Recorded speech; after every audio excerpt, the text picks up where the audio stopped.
Steve Balestrieri March 24, 2019 at 5 a.m. Eastern Time. Good morning, here is your Sunday Patriots news. 0324 in AFC East Notes. Spring to a backseat to a snowstorm that hit the area on Saturday, a sight no one was happy to see except maybe the ski slopes still operating in the area. We'll begin our draft profiles on players that we feel would fit the team on Monday.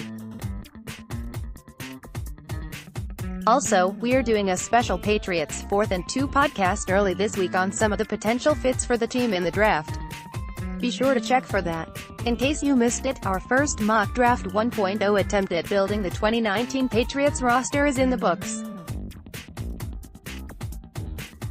You can recap it here. You can expect the Patriots to be very active in this one, moving around the board due to having 12 draft picks and half of them in the first 101 picks.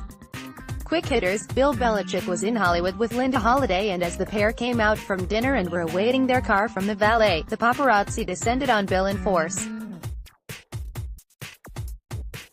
While Ms. Holliday was gracious with some of the questions, Bill, in a quintessential Belichick performance, didn't say a word to the ridiculous, inane questions thrown at him by the clueless TMZ staff. Listening to those questions undoubtedly made Bill homesick for a press conference in the Gillette media workroom. Okay, maybe that is a stretch. So how was your week, Bill?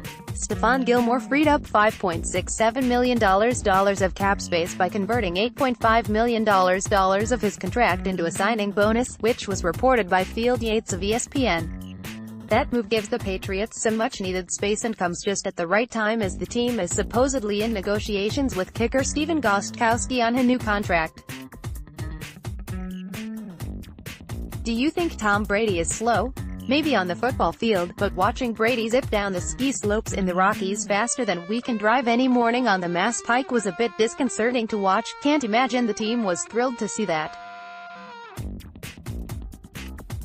While we're all waiting on news of an extension for the Pats QB, he won't sign anything until he gets back from vacation. Brian Allen has resigned with the team and is coming back on a one-year deal. The veteran of 6 NFL seasons was just 20th in the NFL a year ago with a 45.1 average. However, Allen's value lies in his directional punting and the ability to pin teams back inside their 20-yard line. In the Super Bowl against the Rams, he did so 3 times and could have been a candidate for the MVP of the game. Malcolm Mitchell in his only NFL season. Malcolm Mitchell forced to call it a career. Former Patriots WR Malcolm Mitchell had to finally come to the realization that his chronic knee woes won't let him continue his fledgling NFL career, and it was over just as it getting ready to take off. Mitchell had close to 10 surgeries on his knees between college and the NFL. The Patriots knew his injury history when they drafted him in the 4th round of the 2016 NFL Draft. He caught 32 passes for 401 yards and 4 touchdowns in his rookie and only season in the league. The vast majority came in the second half of the season. In Super Bowl 51, during the biggest comeback in Super Bowl history, Mitchell caught 5 passes for 63 in the 4th quarter, helping the Patriots tie and then beat the Atlanta Falcons in overtime. But another knee injury forced him to miss all of the 2017 season. When his knee didn't respond to treatment, the Patriots released him in 2018. In January, he said he wanted to continue his football career, but sadly it was not to be.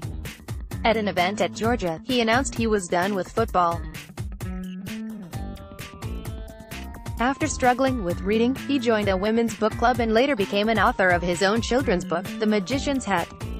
He created the children's literacy program, Read with Malcolm, as well as the Share the Magic Foundation. Although his NFL career was painfully short, he is making a lasting impact off the field. And he'll always have SBLI.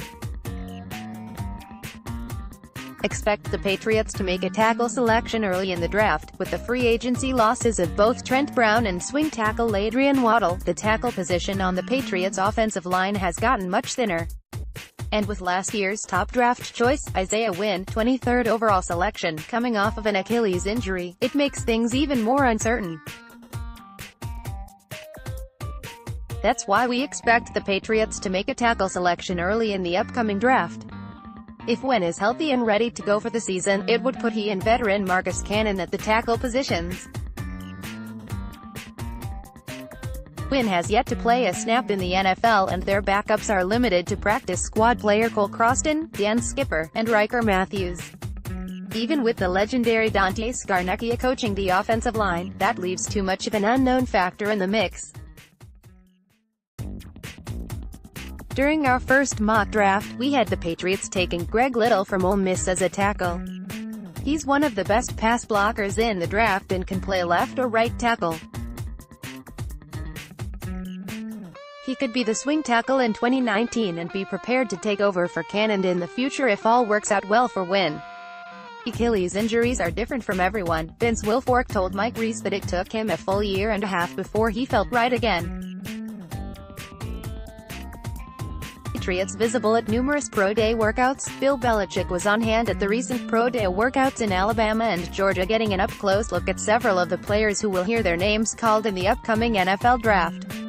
Belichick, sporting an Alabama sweatshirt, no doubt courtesy of his buddy, Crimson Tide coach Nick Saban, seemed to be completely in his element. Dante Scarnecchia, meanwhile, was working much closer to home, attending the workout for the Boston College players, who have several players who should be drafted next month. One player who was drawing interest from Scarnecchia's Eagles interior offensive lineman Chris Lindstrom. Lindstrom is from Dudley and parlayed an outstanding high school career at Shepherd Hill under the coaching tutelage of his father Chris, who played in the NFL, into being a four-year starter for the Eagles. In just a month, the Patriots will begin voluntary workouts at Gillette Stadium.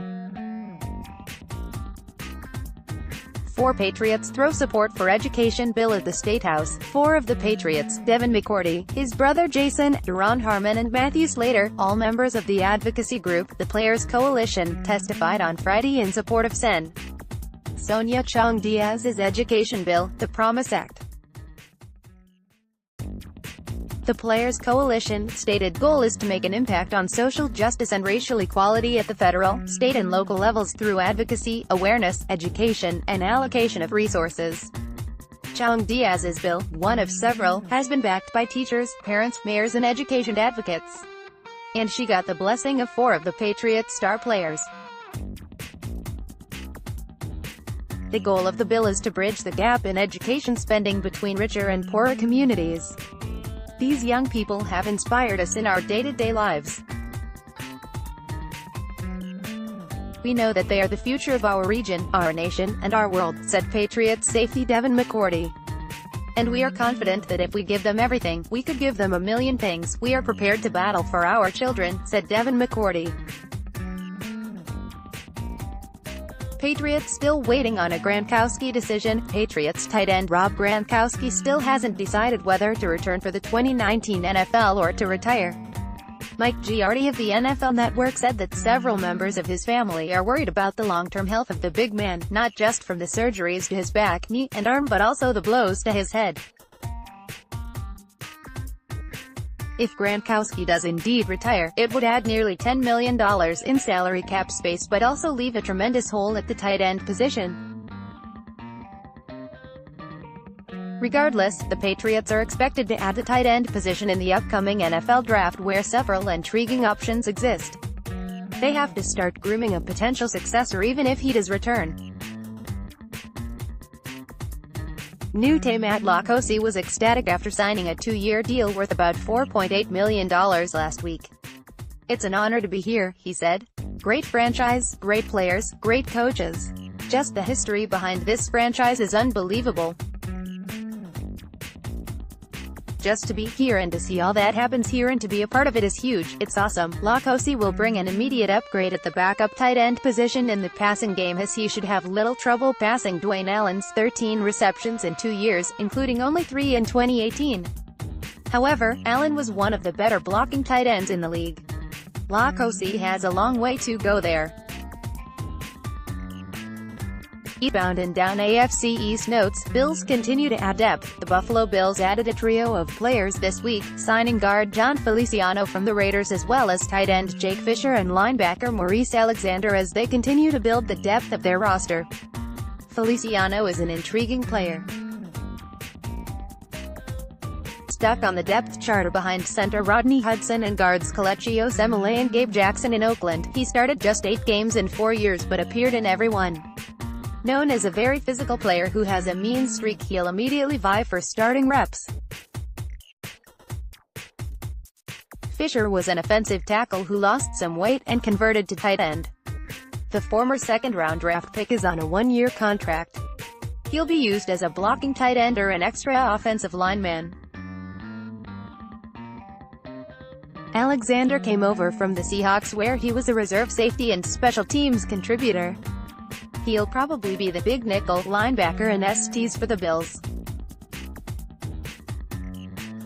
Dolphins signed Fitzpatrick, host edge rusher. The Miami Dolphins solved the immediate need for a quarterback by signing veteran Ryan Fitzpatrick, making Miami the third AFC East team he's played for. He'll be the bridge QB for the time being while the team searches for hopefully their franchise QB.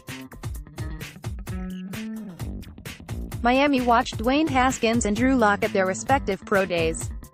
Another big need is at the edge. Cameron Wake is gone. Robert Quinn is rumored to be gone also very shortly, which leaves Miami with just Charles Harris. So, the Dolphins are bringing in TCU edge rusher L.J.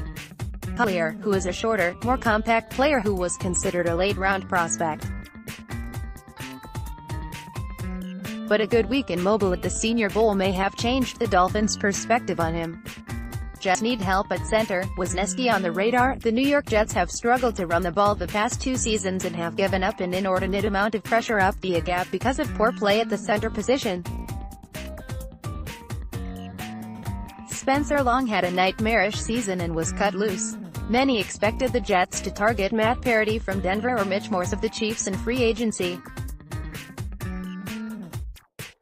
While the Jets are thought to be looking for a long-term solution during the draft, they are also thought to be looking at Stefan Wisniewski, who spent the last 3 years with the Eagles. He'd a stop-gap measure but regardless would bring an immediate upgrade in talent at the position.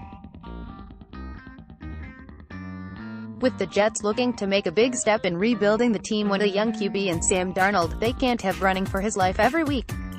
So, how was your week?